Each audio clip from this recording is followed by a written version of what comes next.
Hello అండి, నేను మీ ధన. Welcome back to ధనాస్ life style. ఈరోజు మన వీడియో వచ్చేసి నేను మా ఇంట్లో గులాబీ పూలు చేశానండి. చాలా బాగా కుదిరాయి. ఎంతో రుచిగా ఉండే ఈ రోజ్ కుకీస్ని చాలా ఈజీగా సింపుల్గా తయారు చేసుకోవచ్చు. మీరు ఎక్కడ ఈ వీడియోని స్కిప్ చేయకుండా పూర్తిగా చూడండి. నేను చూపించిన విధంగా మీరు కూడా ట్రై చేశారంటే చాలా బాగా కుదురుతాయండి. ఇవి కరకరలాడుతూ తింటుంటే భలే రుచిగా ఉంటాయి. మీరు కూడా మీ ఇంట్లో తప్పకుండా ట్రై చేయాల్సిన రెసిపీ అండి. ఇంకెందుకు ఆలస్యం, వీటిని ఏ విధంగా తయారు చేసుకోవాలో చూద్దాం.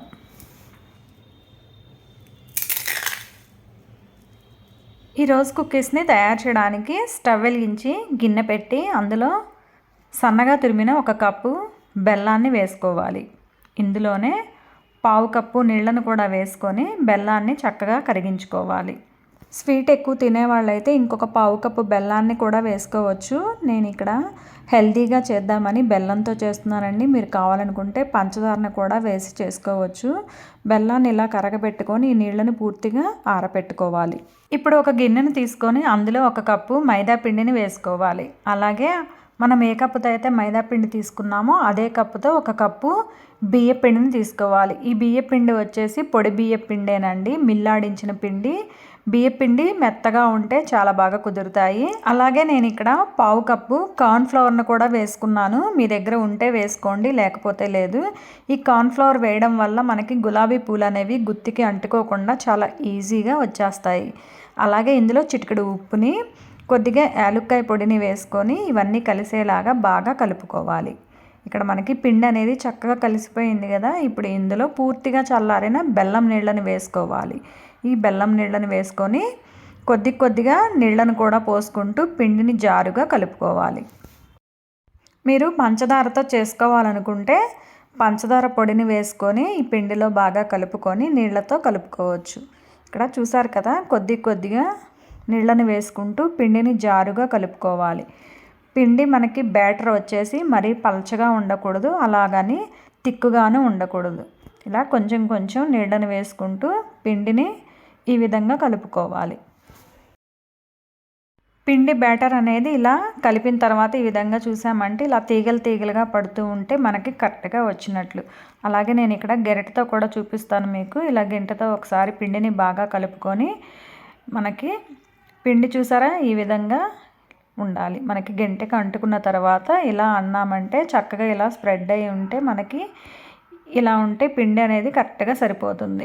ఇలా కలిపిన ఈ పిండిని ఒక 10 నిమిషాలు పక్కన పెట్టుకుందాం. ఇప్పుడు 10 నిమిషాల తర్వాత పిండిని మళ్ళీ ఒకసారి బాగా కలుపుకొని కొద్దిగా పిండిని ఒక చిన్న బౌల్లోకి వేసుకోవాలి. ఇలా వేసుకొని గులాబీ పూలని వేసుకోవడం వల్ల మనకి పిండి అనేది కూడా చక్కగా వేస్ట్ అవ్వకుండా నీట్గా వేసుకోవచ్చు. ఇక్కడ చూసారు కదా, పిండిని ఒక చిన్న బౌల్లోకి తీసుకొని దీనిపైన మూతను పెట్టి దీన్ని పక్కన పెట్టుకుందాం. ఇప్పుడు స్టవ్ వెలిగించి బాండీ పెట్టి డీప్ ఫ్రైకి సరిపడా ఆయిల్ని వేసుకొని ఇలా ఆయిల్తో పాటు ఈ గులాబీ పూల గుత్తిని కూడా వేడి చేసుకోవాలి. నేను ఇక్కడ నాన్ స్టిక్ గులాబీ పూల గుత్తిని తీసుకున్నానండి. దీన్ని నేను అమెజాన్లో తెప్పించుకున్నానండి. చాలా బాగా కుదురుతున్నాయి, చాలా ఈజీగా వస్తున్నాయండి గులాబీ పూలు.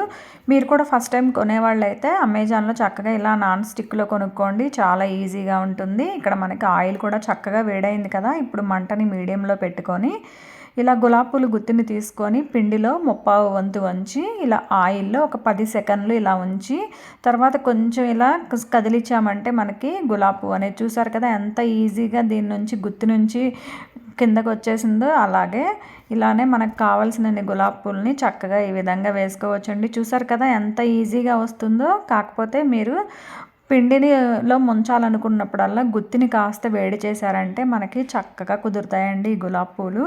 కొద్దిగా ఓపికతో చేసుకోవాలే కానీ ఏ వంట అయినా చాలా ఈజీగా చేసేయచ్చు. చూసారు కదా, ఈ నాన్ స్టిక్ గులాబీ పూల గుత్తితో ఎంత ఈజీగా ఈ గులాబీ పూలు వస్తున్నాయో. మీరు కూడా మీ ఇంట్లో తప్పకుండా ట్రై చేయండి.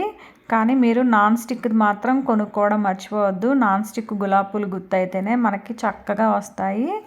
మంటని మీడియంలో పెట్టుకొని ఇవి లైట్ గోల్డెన్ కలర్ రాగానే ఒక జాలీ స్ట్రైనర్లోకి తీసుకోవాలి.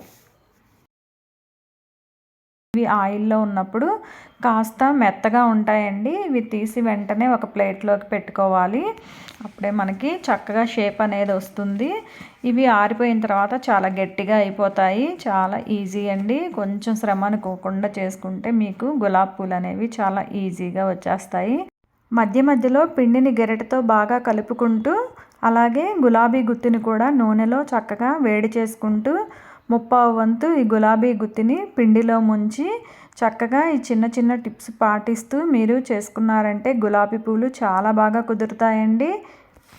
చూసారు కదా ఇక్కడ మనం గులాబీ పూలను ఎంత ఈజీగా సింపుల్గా తయారు చేసుకున్నామో మీరు కూడా మీ ఇంట్లో తప్పకుండా ట్రై చేయండి.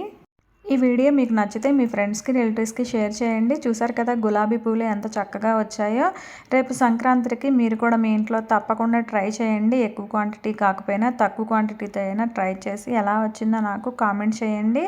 అలాగే కొత్తగా నా వీడియోని చూసేవాళ్ళు మన ఛానల్ని తప్పకుండా సబ్స్క్రైబ్ చేసుకోండి. Thank you for watching.